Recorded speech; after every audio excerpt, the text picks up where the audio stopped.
My name is Mark Owens, President and CEO of the Winston-Salem Chamber, and we really appreciate everyone being here today, watching as well online. We appreciate your interest in our government affairs program. We're excited to get this last group set up, and we have about an hour left and a lot of topics. So if you will go ahead and grab your seat so we can get started on our next segment, that would be fantastic.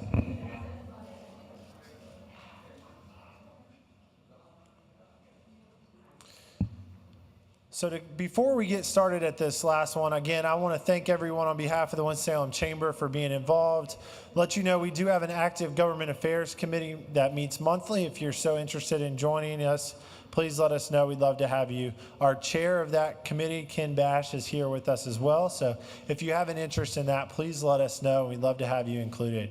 Before we turn it back over to our great moderator for the afternoon, Ron, let's give him a round of applause for moderating this afternoon. So before we dive right into the questions, it's my privilege to introduce Commissioner Don Martin. Commissioner is running unopposed this time, so he's going to talk to you about an issue on the ballot in regards to the sales tax for Forsyth County. Commissioner? Thank you, Mark, and good afternoon. I will be brief. I will say at the beginning, I've appreciated the service on working on the county commissioners the last 4 years, and I look forward to another 4, and certainly want to thank the Chamber for all their support in the community, and thanks for hosting this forum. I do want to talk just a minute about an issue that, quite frankly, a lot of people do not know much about, and that is the quarter-cent sales tax referendum that will be on this ballot. And it's a county issue, and I'll tell you where it came from. Basically, our county commissioners spent nearly 15 years studying what we should do with our courthouse that's 42 years old and does not meet our needs, particularly in the security arena. And once we decided to build a new courthouse, we began to decide how to pay for it. And last budget season in May, the commissioner said, well, we need to get ready to levy property taxes, and we will sell bonds, to do that, called basically limited obligation bonds. And essentially, I suggested, this discussion's been around for a while. Forsyth County, all counties have the opportunity to have a quarter-cent sales tax, 0.25 of a cent sales tax, for basically general operational purposes. And that's the way the ballot reads, which doesn't give you any context. It just says you want for or against the Article 46 sales tax to be levied in Forsyth County, basically for the operation of government, basically. So I suggested maybe if we had a quarter-cent sales tax, we could avoid the property tax required for the courthouse bond issue. So that's, by the way, that's a 3.1 cent property tax increase. So it's kind of a choice. Do you want to pay for the courthouse with a quarter-cent sales tax? Or do you want to pay for the courthouse with a 3.1 cent property tax next year and from now on? That's a debt leveling rate which will be levied for 20 years. So the quarter-cent sales tax, by the way, the debt service on the courthouse about $11 million. The sales tax is estimated to bring in about 14. So there will be about $3 million left over should that pass. Of the $3 million left over, we have a funding formula for schools. Schools get 40% of any undesignated money for debt and things that are not committed. So that would be $1.2 million minimum for schools. It should grow over time as the sales tax generally follows the economy and the number of businesses here in Forsyth. But probably one of the best things, not only do schools benefit, but the courthouse is paid for, there is no property tax, and the remaining money that would be left over, the 60% of that difference, 1.8 million, would be used only. Commissioners have voted unanimously, and they voted unanimously to enact it, to put it before the public, and then it would be unanimously, they voted to say it will go to retired debt or capital construction. It will not go for just other stuff. It's all tied into capital work. Here's the best thing. The best thing is that the county actually investigated this about 10 years ago and asked a Wake Forest professor to answer this question. What percent of the sales tax is actually paid by people who do not live in Forsyth County, do not live here? Think of the Billy Joel concert. Do you think a few people had dinner or something before? Do you think they bought a few things, different things, while they were around here? That was 33,000 people came in. They all didn't live here. And we have a number of people come to ball games, who come to, you name it, of Arts Council events. We have a lot of mall shoppers. All of those people, so the Wake Forest professor estimated 30%, so 30% of this quarter-cent sales tax and that revenue is paid for by people who do not live here. I'll tell you, by the way, around us, Davidson County has a quarter-cent sales tax. Surrey County has a quarter-cent sales tax. Randolph County has a quarter-cent sales tax, and Rockingham. Those are 4 nearby counties. So it's a vote that any county can do that, and I think there are like 34 counties that have enacted this tax. So we're not brand new out of the box. So I don't know if it's appropriate to ask any questions. I will. I'll just tell you this material outside, and be glad to leave that. But I've yielded my time. I was going to be on the panel today, so you should still be on time. So we're good. Thank you very much. Thank you. And thank you all for either coming to this session or sticking around for this session. If you've been here earlier, you've heard me say that the website listed on the screen is the website for the Forsyth County Board of Elections. And that's where you can get information about both early voting and registration. Early voting is happening now. Registration is still happening. Details under those 2 headings are available on the website. In addition, the names that you'll see on the screen now are in the order that you will find them on the ballot, just so that you can become oriented to the placement of names on ballots. What I'd like to do is I will ask a question that everyone will answer. In a couple of cases, I'll ask for a slightly different sort of answer from our 2 candidates for sheriff versus our 3 candidates for county commission. And we'll go in clockwise order. So for the first question, I'll ask Mr. Collins to start us off, and then we'll go clockwise on this one, and we'll have a different starting point every time. But here's a first question for you, and I hope you can answer it in 2 to 3 minutes. And that is just a general opening question. What are the most important challenges that you believe face our community, and how do you propose to address them? So we'll begin with you, Mr. Collins. Well, the most important challenge facing not only this community but the state and the country is the education of our children. I think that one of the things that we have to recognize is that children who are raised in poverty come to school 1 to 2 standard deviations behind their peers. And really, no matter what a school does, they're having a hard time catching these children up, to the point that 6 in 10 of these children may leave elementary school without basic reading skills.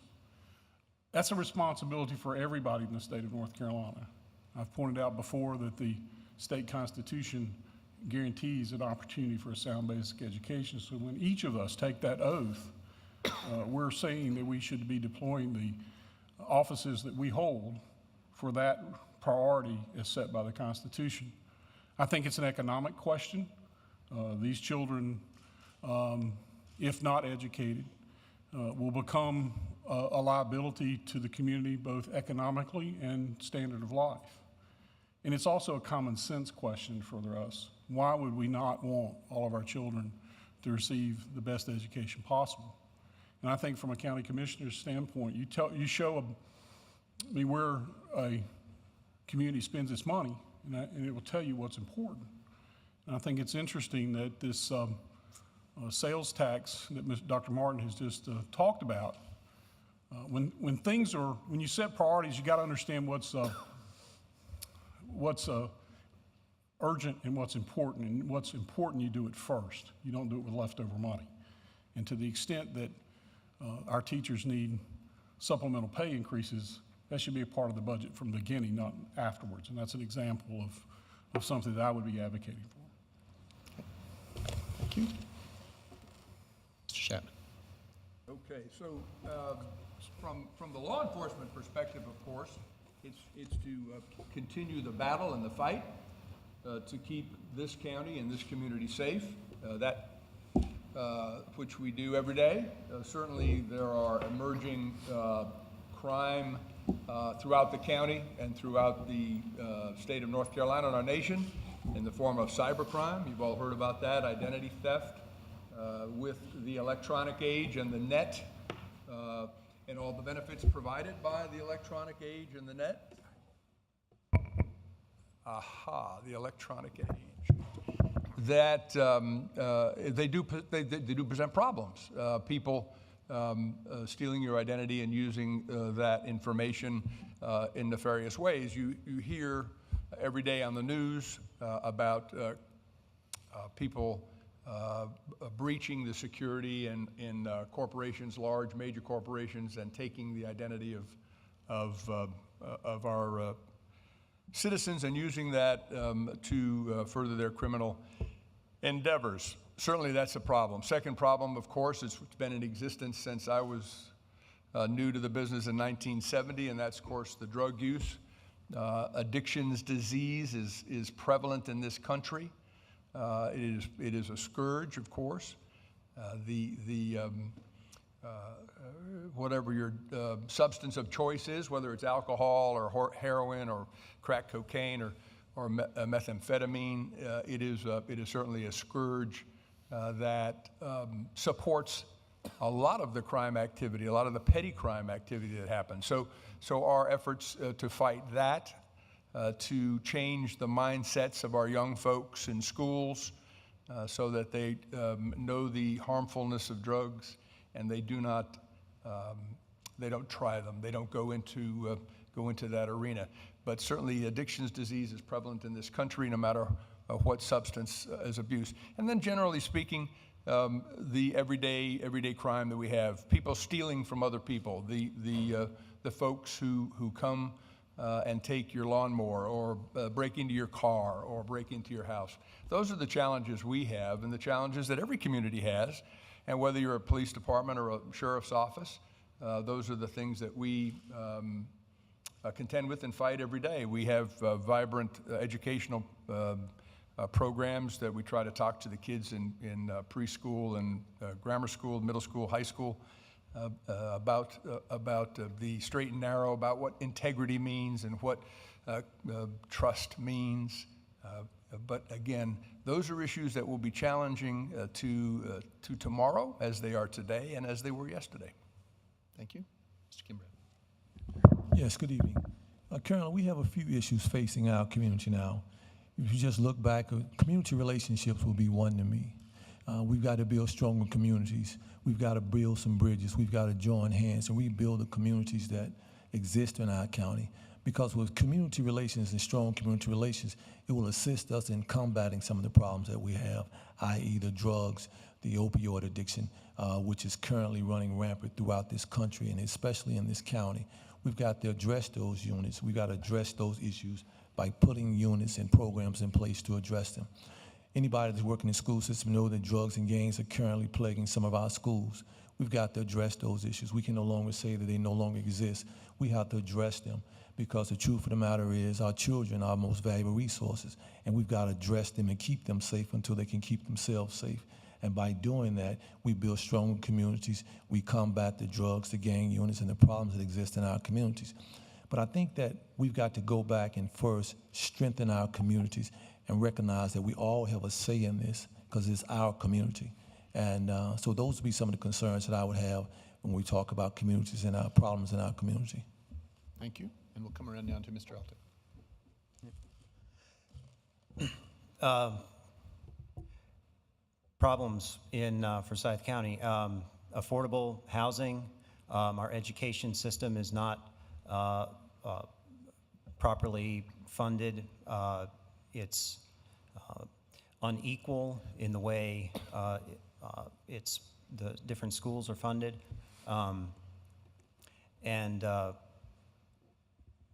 In terms of affordable housing and the cost of living is a huge problem. I mean, we have a lot of areas, particularly in Winston-Salem, $800 a month for rent. If you do the math on that, I was taught when I was growing up to earn 4 times the amount that your rent is. Well, that comes out to $20 an hour. So if we really care about living wages, if we really care about our economy, then why are we not providing a living wage for all of our workers? And the answer is, capitalism is a system in which workers do not control the value that they produce. Every day, we have people that are, every week, spending 50 to 60 hours working 2 to even 3 jobs and can't meet rent. We have an eviction crisis in Winston-Salem in particular, 16th highest eviction rate in the nation, 8.5 evictions per day. That was a recent study from Princeton University. There's not been a recovery for working people since the capitalist crash of 2008, in which we bailed them out, and the 99% didn't get bailed out. Wealth is now 1%, the wealthiest 1% now own more wealth than the bottom 90%. So in order to overcome this problem, the working people of Forsyth County will need to be united and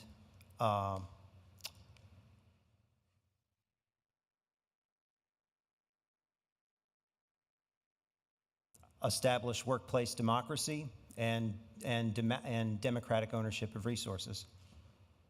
Thank you. Right. Thank you. Mr. Kaplan. Yes, so the other night I attended a Billy Joel concert here in town, and it was pretty cool, by the way. And he sang a song called Allentown, which I had sort of forgotten about.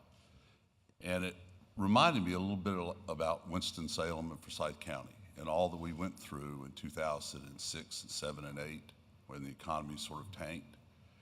We lost our manufacturing base, we lost our banking base, and textiles were reduced.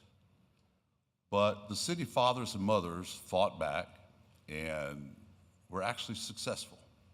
And now our issue is nearly the opposite. How do we deal with growth? And growth in this community is happening.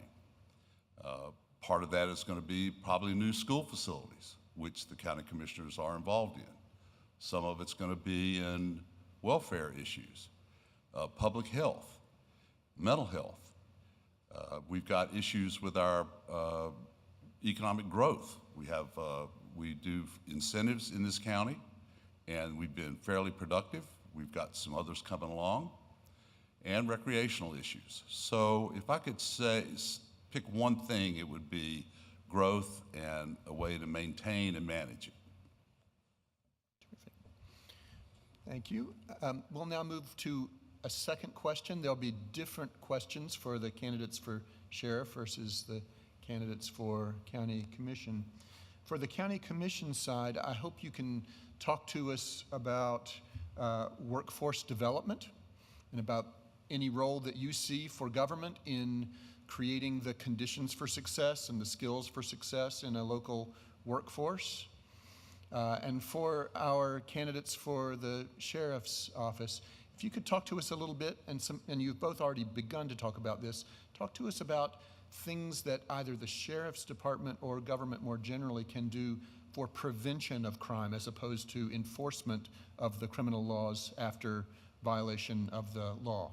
So if we'll start with Sheriff Schatzman to talk about prevention, and then we'll move around again in our clockwise fashion.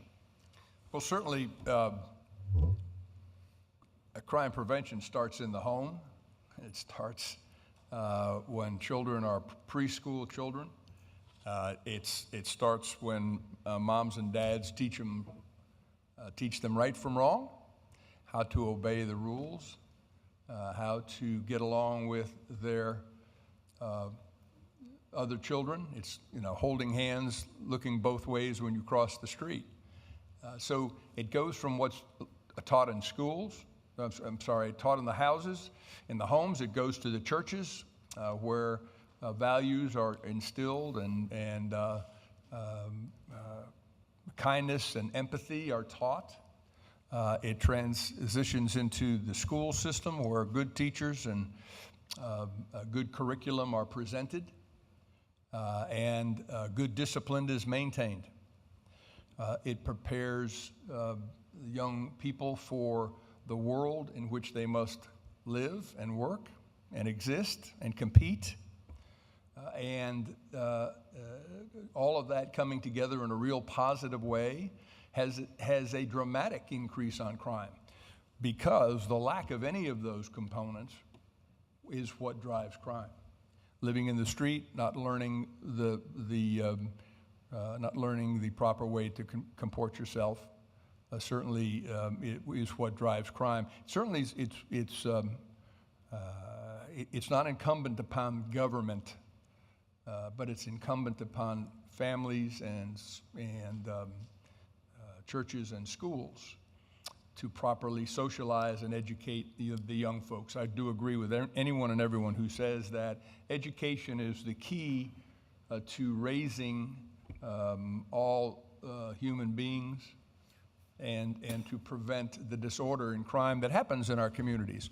Certainly, we can enact more crimes. You can't arrest your way out of social ills, of social problems. You cannot do that. If we could do that, we would have done it a long time ago.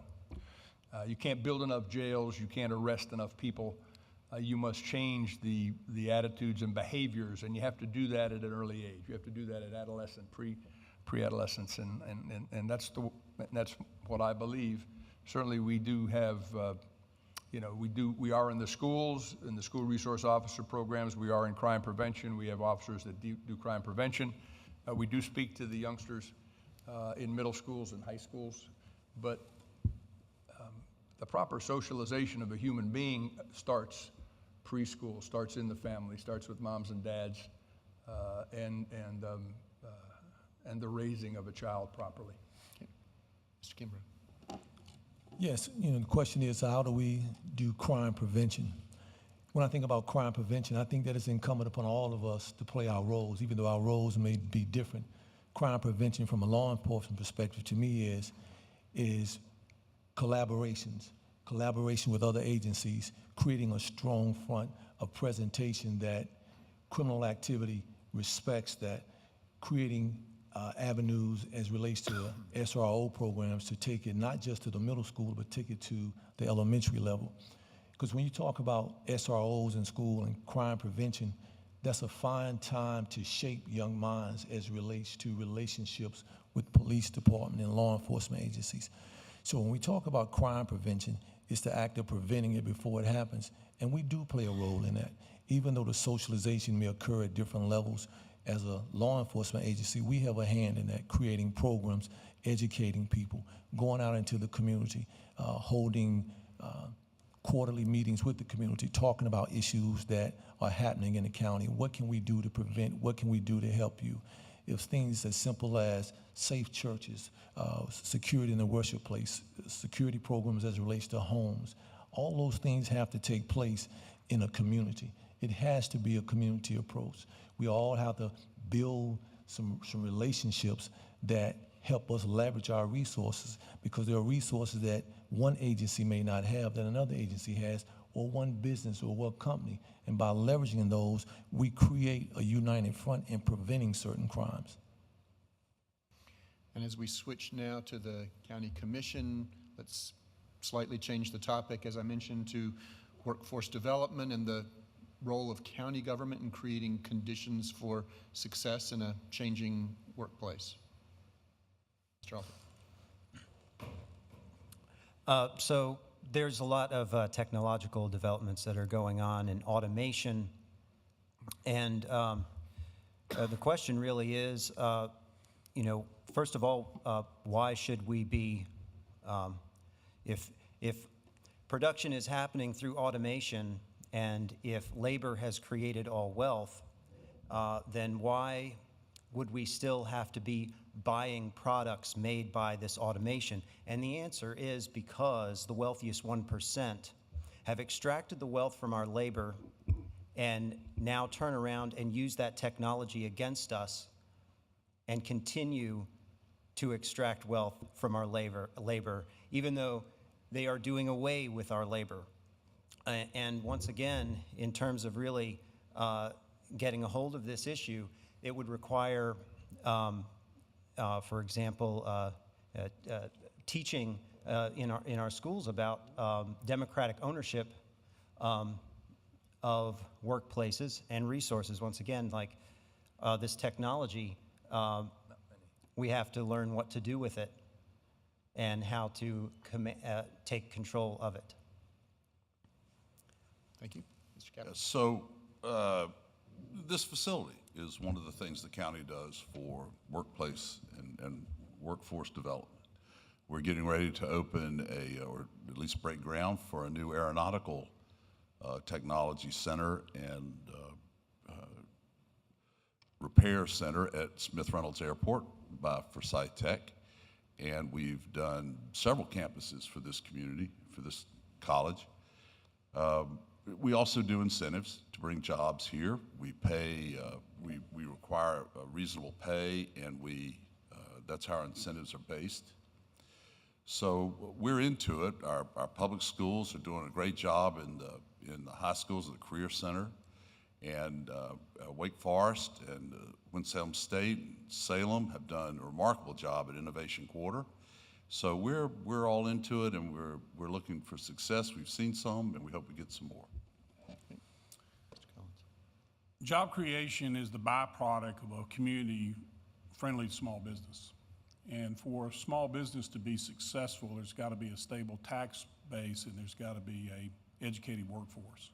And that's something that's intentional for a community.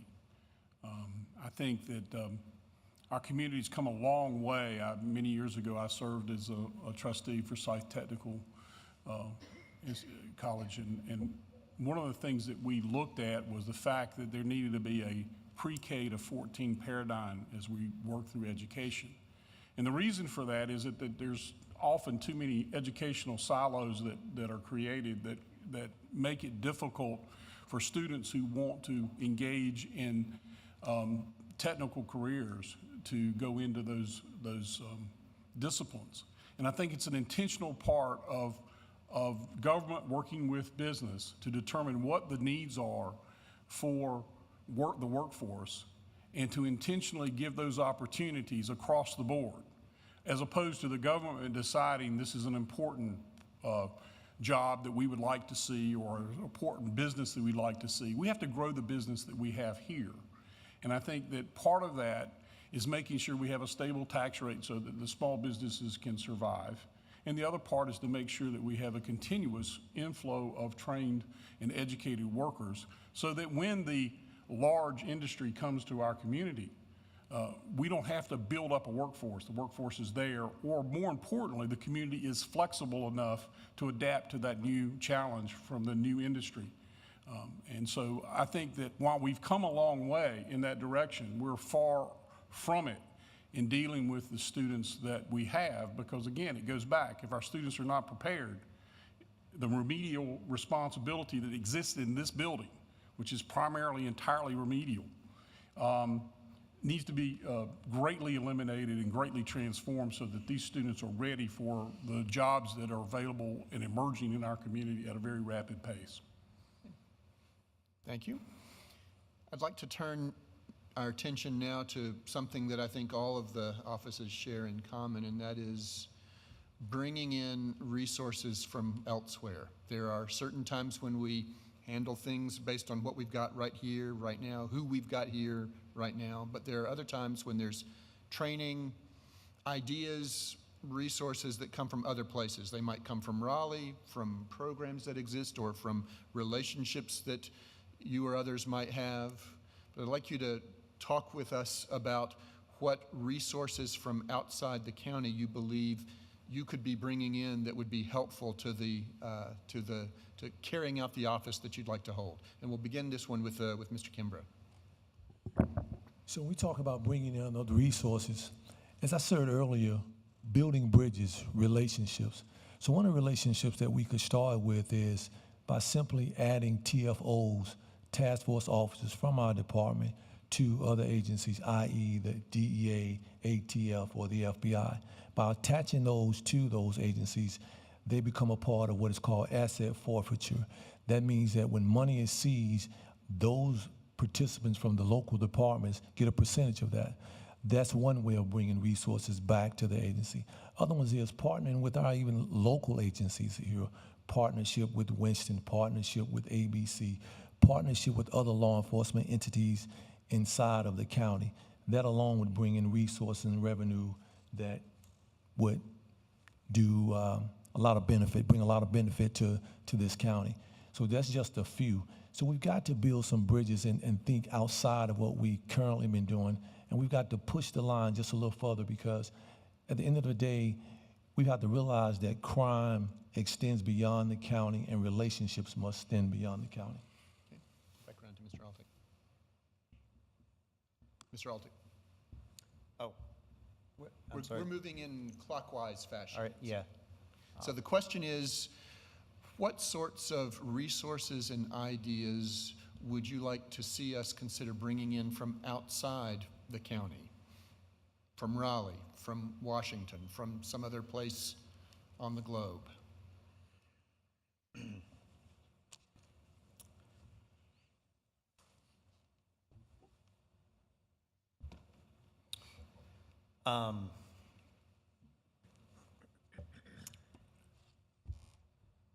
Outside.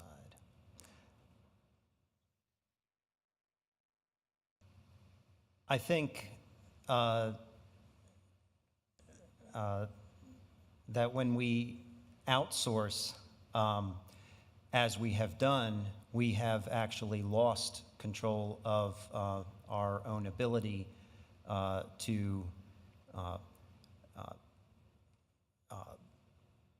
for all of our citizens to be able to thrive in this economy.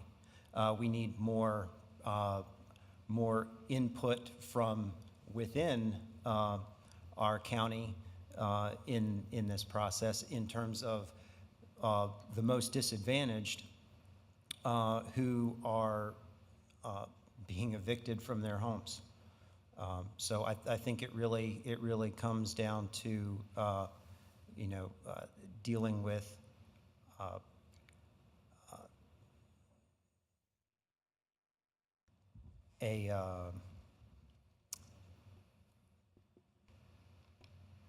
with the resources that we actually have.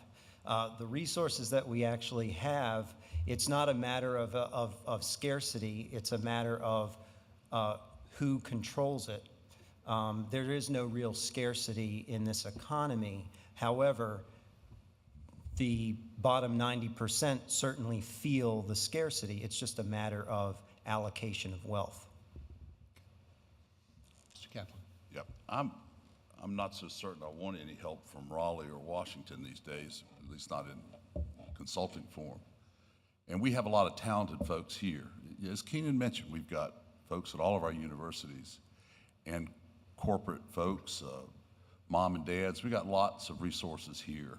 So I like the way we do it these days, where we talk to our citizens and those who live here for advice and help. And so far, it's worked very well. We're not a community that's lacking resources or lacking talent, but what we are a community is a community that's lacking a common direction and a common plan. We're a community that children come to school hungry and children come to school without adequate medical care, and I think that's unexcusable in a community as wealthy as ours and as talented as we are. And it's an example of something that's not working at a time that we have medical centers and benevolences and businesses that are willing to contribute it.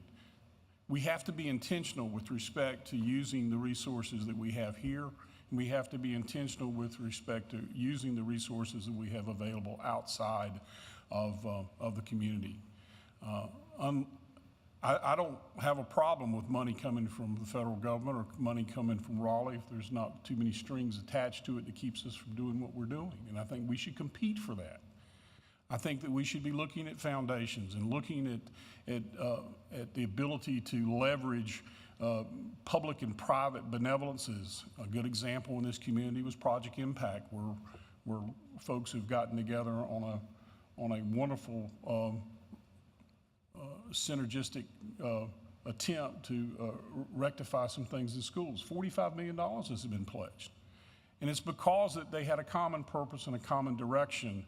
And I think that what's lacking in this community is a community-wide understanding.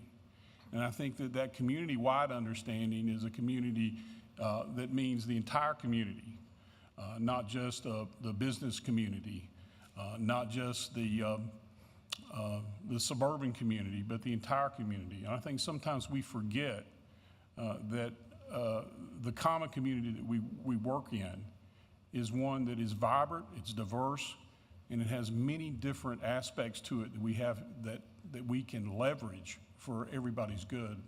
And when we're all working together, then it's a lot easier to ask benevolences and foundations and legislators for the contribution to our efforts.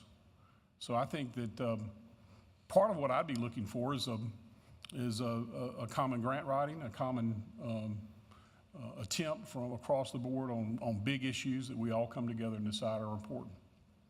Thank you. Good. So, so during the past 16 years as sheriff, we have partnered with almost every law enforcement agency in this state, in this country, and abroad, actually. Law enforcement and the criminal justice system, well, individual law enforcement agencies do not live and work in a vacuum. They have mutual aid agreements between agencies, and we share resources every day. It comes to mind when you asked the question that yesterday and today we had 7 officers in from 4 different other counties from the rank of the ranks of sergeant, lieutenant, captain, sitting on our promotional boards, where they will interview oral boards and interview our aspiring managers or aspiring management. That's just one example that happens to be yesterday and today. Certainly, the State Bureau of Investigation has access to an office in our building. The Federal Bureau of Investigation has access to an office in our building. We apply for and receive grants every day. We just purchased a rescue vehicle. You all know it as in the vernacular called a SWAT truck. It was expensive. Just about every agency every urban agency in the United States has one. It cost $280,000. It's a lot of money. We did it with a grant. It was not done on local tax dollars. So Uncle Sam and the state of North Carolina helped us purchase that vehicle. That vehicle keeps our officers safe, and they keep you safe, and we keep you safe with that vehicle. It is certainly a necessary and needed piece. A prime example of sharing resources is the 2 hurricanes that just came through, Florence and Michael. So we send officers to the coast. They send officers here. The mountains send officers here. Counties unaffected send resources, physical equipment, and manpower. We share that every day. When we have large investigations involving organized crime, we bring in other people to help augment our staff, because our staff is consumed with routine work. So these are routine things that happen in agencies. Law enforcement does not live in a bubble agencies do not live in a bubble into themselves. They interact with each other minute to minute, day to day, hour to hour. So, and the federal government supports that. Our justice system supports that through federal government grants. Local charities, local foundations, not charities, but local foundations support law enforcement, and certainly our state legislature supports law enforcement with money. So again, the criminal justice system, which I contend is the threads and is the necessary thread in the fabric of our society, the cohesiveness in our society. Maintaining peace and eliminating crime and disorder. You can't do that in a bubble. You've got to do that with a team effort, So that's it. Thank you. I have one final question for you. Yeah. It's the same question for candidates for both office. That is, talk to us about your barbecue preferences. Do you prefer Eastern or Western barbecue? And we'll begin down on the end with Mr. Alton. Come down the line. Oh, darn. Eastern and Western. I don't really know much about barbecue. Boy, in our house, my wife, by the way, who's running for school board, likes Lexington barbecue. I like the beef barbecue up at Banner Elk, but we split the house on that one. I married a girl from Lexington, and Say no more. and the Honey Monk is a place we go to often. And if you are from Lexington, you know what I'm talking about. But it's Lexington barbecue. So Fair enough. I want everybody's vote. I like them both. Yeah. Well, my preference is I like it Western. It's a little sweeter. But whatever it is, I gotta have a red slaw with it. Whether I put the red slaw by itself or mash it on there. But Western would definitely be my favorite. All right. And I'll put in a vote for tofu barbecue, okay? But we'll end with that. I hope you'll join me in thanking our candidates for coming out this afternoon.